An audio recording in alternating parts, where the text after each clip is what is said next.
माफ़ी निहायत अच्छा एहसान है और एहसान इंसान को ग़ुलाम बना लेता है।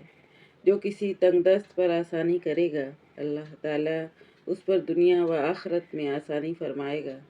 गुनाह दुश्मन की तदबीरों से भी ज़्यादा इंसान के लिए ख़तरनाक है। रास्ते से तकलीफ़ दे चीज़ दूर कर दो, ये तुम्हारे लिए सदका होगा। गुनाह से तौबा करने वाला उस शख्स की तरह है जिससे गुनाह हुआ ही नहीं। अल्लाह को सबसे ज़्यादा महबूब अमल वो है जो पाबंदी से किया जाए, चाहे वो थोड़ा ही हो। दीन ज़िंदगी की रूह, उसका नूर और उसकी बुनियाद है।